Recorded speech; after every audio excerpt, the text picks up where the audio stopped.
feel a little weird kind of being back after so long?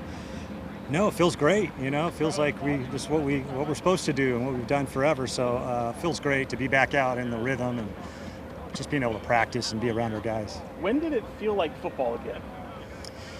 Probably when we get the pads on and get into fall camp is when it starts to feel like football. The rest of it's kind of pretend, when you're not in pads. So it's good. The guys have worked really hard in the off season, and they're waiting for competition, and they're going to be able to have it this Saturday. Yeah, so many guys. I know they're all an individual person, but when you talk to your guys, how much was just missed and not being able to play and participate in that spring?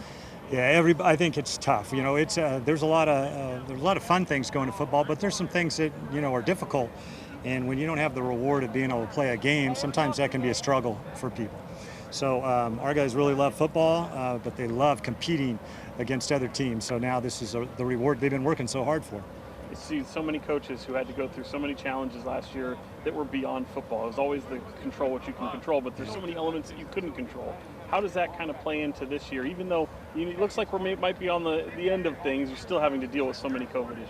Yeah, we just controlled what we could. We're 100% vaccinated, our entire team and everybody in our building, so that's all we can do. Now, I guess we can also still mask when we're out in public, which we're going to do, and then focus on football. And, if there's some obstacles that come up or challenges, I think our staff and our players have shown that they're agile and flexible enough to adapt to it, and that's what we'll do. What's the biggest benefit of not playing for an whole year and maybe kind of seeing how things take form a little bit? Well, I think for us, we were able to continue to train in smaller groups and get bigger and stronger and faster. Also, the one semester, I think our academics were really good, our 3.0 GPA. And then just study our own self on offense and defense and try to improve and get better. So there's some definite benefits that came out of it. But we're happy with playing. Do you feel like there's an appreciation level, not only among these kids, but even maybe among the coaching staff that maybe didn't exist before?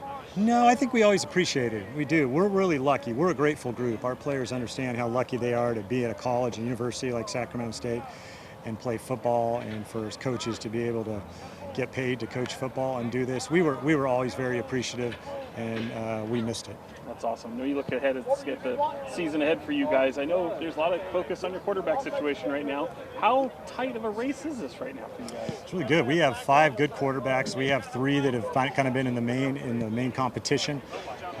We feel like we can win games with all 3 of them. We trust all 3 of them, and then we know the 2 younger guys are going to be pretty good in the future. Is it a situation where maybe you're going in and thinking we might see both at any given time, maybe even not for injury, but we might just rotate some of them out?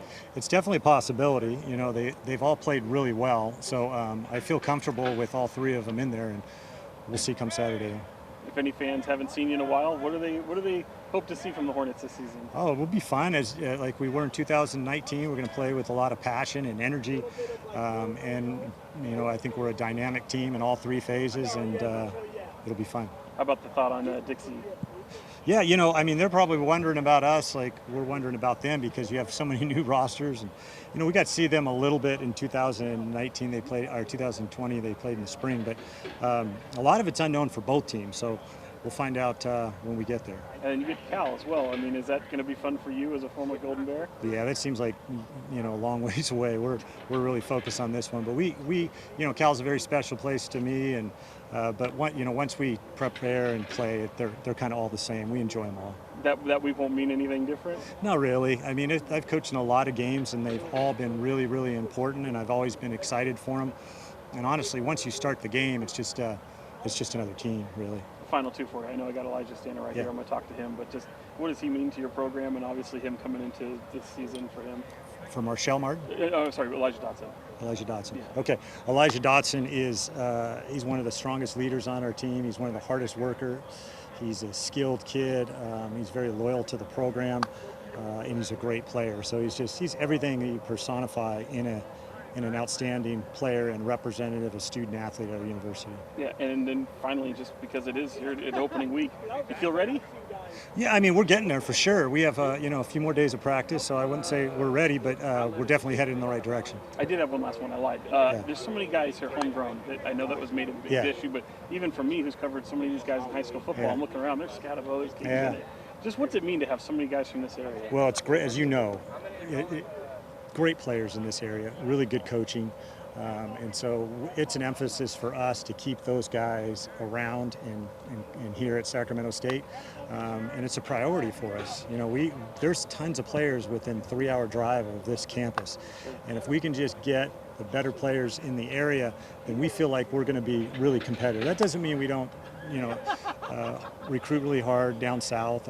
But from here outside of Sacramento, Stockton, the Valley, up north, there's a lot of good players, and they're very well coached, and we want them here. Wonderful.